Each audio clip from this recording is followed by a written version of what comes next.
I am V. I am LG. I am Jonah. I'm Hannah. I am Jasmine. I am knowledgeable about e-governance. I am knowledgeable about e-governance. I am knowledgeable about e-governance. I'm knowledgeable about e-governance. I am knowledgeable about e-governance. Hi everyone, I'm Hannah. I'm a graduate of Pol Sci from Michigan University. Hello everyone, I'm Jasmine. I am from the SWD, Department of Social Welfare and Development, Region 3. Hi, I'm V and I'm a public servant. Hi, I am Jonah and I'm the current Secretary of Department of Tourism. Hello, I'm LG. I'm a legal management graduate from UP. Can you tell us about the development of e-government? Ito if I remember correctly, nag-start yung e-government natin around 1971 kay Marcos, yung mga automated procedures, nag-start na yan. Pero nung martial law, na-stop nga siya yung paggamit ng ICT, ganyan, kaya hindi masyadong nagamit sa public service. Pero, based sa Philippine Studies namin sa Michigan, ang mga computer na yan, ginamit pa even before Marcos came. Actually, sa panahon pa lang ni President Carlos Garcia, meron na talaga siya. Nagbago. Alam niyo ha, based sa mga napag-aralan ko before, yung napansin ko lang sa history ng ICT natin is, yung even though may mga benefits siya, like, nabawasan yung corruption, tsaka mas bumilis yung serbisyo sa mga mamamayan. Pero still, nandun pa rin kasi yung gaps and lapses. Yung government hindi pa rin nagiging transparent. Tapos, nandun pa rin yung corruption, hindi nawawala. Since puro pass yung mga shinare nyo, so present naman yung share ko. So, di ba nung pandemic, gamit na gamit yung technology dito sa Pinas. Lalo na nung 2020, nagsabit ng batas si Senator Bongo na nag-udyok sa mga government na gawing digital yung mga kuha at pag-ayos ng mga dokumento na nakatulong syempre sa mga tao para madaling ma-access yung mga files and mapabilis yung proseso. Okay, dagdagan ko yung sinabi mo. Speaking of that batas, yung e-government, actually nabanggit yan ng current president natin, si President Marcos, sa kanyang pinakaunang SONA, which is one of his 19 priorities na i-digitalize yung ibang services and activities ng ating gobyerno.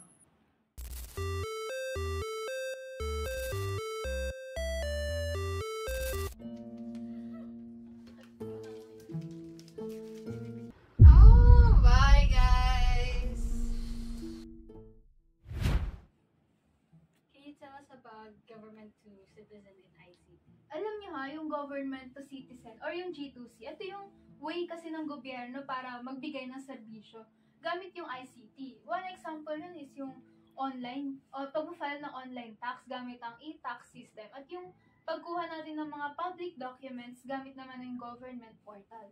Oo, tama. Dagdag ko lang din sa G2C, no? Para mapabilis yung proseso. So, hindi na kailangang pumila ng matagal sa mga ahensya kasi online na yung serbisyo, like yung e-election, humid system, pati na rin yung yung pagkuha ng info sa mga agriculture para sa farmers. Tapos, dagdag ko lang din pala yung national security system. So, nag-offer sila ng surveillance service at saka yung e-community system. So, dahil dun sa mga yun, napapabilis na yung mga proseso at accessible na sa mga tao. Yung alam ko naman about sa government to citizen is para sa akin, mas napapabilis niya, mas nagiging transparent yung transaction.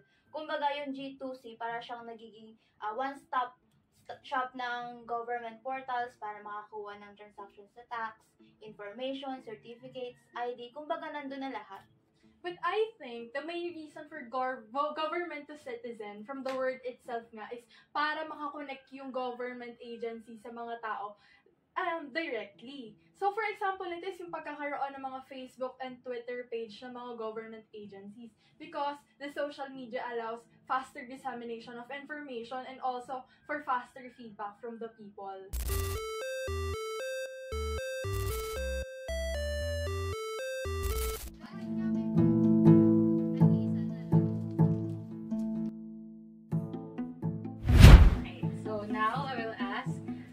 Tell me about government to business and ICT. So, usapang business naman tayo, no?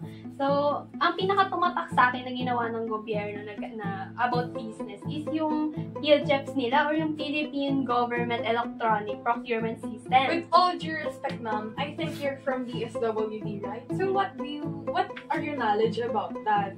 So, ayun nga, yung PhilJEPs, ang purpose nun is para mapadali yung proseso ng transaction between the government and then the companies. So, parang siyang online shopping. Pero yung government yung ating buyer, then may mga companies na nag-o-offer. So, merong nangyayaring bidding, agreement, tsaka bayaran. So, with that, nagiging transparent yung government transactions.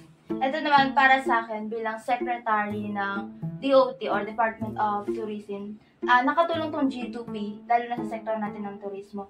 Meron tayong tinatawag na WorkNet, kung saan ito ay hub, kung saan pwedeng maghanap ng mga trabaho yung mga employees and at the same time, mag-post yung mga employers ng mga vacant position na maaaring kunin ng mga taong walang trabaho sa ating bansa. Based on my knowledge sa government to business, ang example nito is yung mga e-commerce like the applications Lazada and Shopee. With just few clicks and few days of waiting, darating na yung mga orders mo and needs mo. Pinaka nagustuhan ko na part is yung napatupad yung medical and health information system. Wait lang, Miss LG.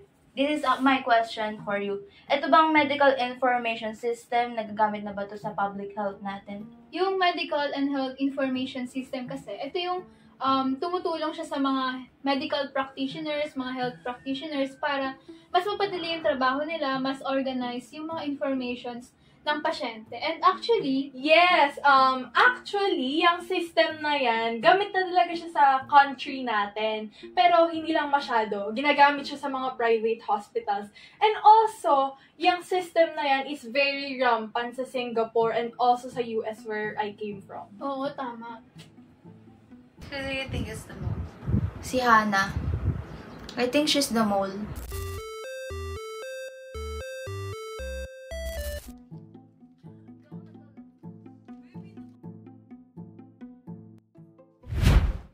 For the next round, can you tell us about government to government in ICT?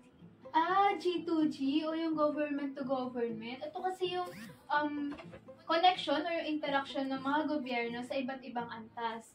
One example is yung Integrated National Finance Management System. So, yung trabaho na ito is pinapadali niya yung interaction ng mga finance agencies sa ating bansa. Another example is yung e-document and archiving system. So, yung ginagawa naman nito is minamanage niya yung mga data, yung mga files, and mula sa paglikha ng mga files na yun, pag-delete, and pag-archive.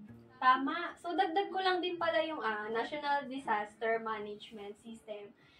At saka yung JAIA portal. So, yung NDSM is ginagamit yun ng gobyerno para makapagpadala ng tulong sa mga aksidente or ng mabilis like police, rescue team, at saka bombero. While yung GEO portal naman, GEO means geography, nangongolekta ng info yung gobyerno ng about geography like land data, tsaka natural resources. Well, Miss Jasmine, do you have any idea how they gather data? Since I am a social worker, limited lang yung knowledge ko about GEO portal. Pero at the same time, part din tayo ng gobyerno, kaya aware lang po tayo dun.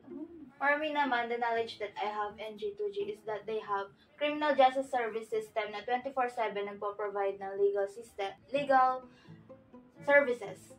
Tapos meron din silang government enterprise architecture na ginagamit as a guide ng ating gobyerno for modernization ng public services. Since nasabi nyo na din naman lahat, I think you all missed the government evaluation where politicians is evaluated and assessed sa mga successful na project nila.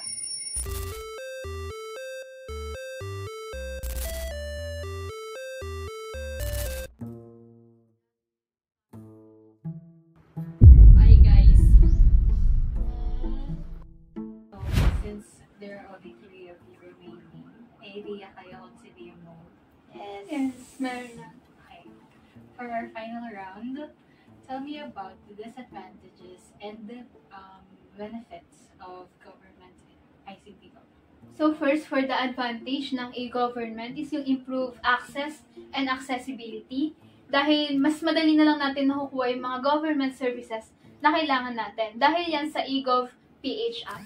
Dahil dyan sa app na yan is madali nating na-reach out yung mga agencies like DILG, mga LGU, and CHED, at iba't iba pang agency. And next is yung transparency and yung develop and well-informed society. So, nagkakaroon tayo ng idea kung saan napupunta yung mga pondo na galing sa atin. And nalalaman din natin yung mga ginagawa ng mga opisyal para doon. And next is for disadvantage, yung digital divide. Dahil sa digital divide, may mga tao kasi na hindi nakakasabay sa e-government. Lalo na yung mga tao nasa liblib na lugar. And next is yung lack of digital competence. Dahil may mga tao rin na hindi ganun ka-knowledgeable about mga digital platforms. For me naman sa benefits na e-governance is that we can have a better citizen engagement.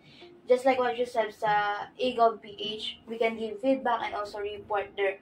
And then another is, it is cost and time efficient, mabilis yung proseso at nakakatipid ang gobyerno. For disadvantage naman, cybersecurity and also privacy concern, lalo na usong-uso ngayon ang data hacking and data breaches. Another is we need to have a strong regulatory para makapagbigay tayo ng polisiya for ethical use of ICT. I think sa benefits, it is the pagbilis ng transaction sa mga under-the-table fees. And also, sa disadvantages, ay yung pagka...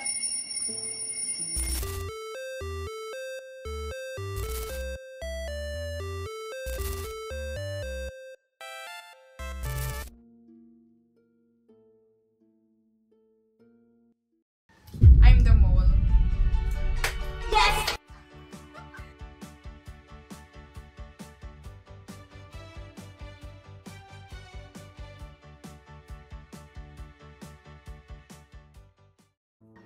I'm the mole.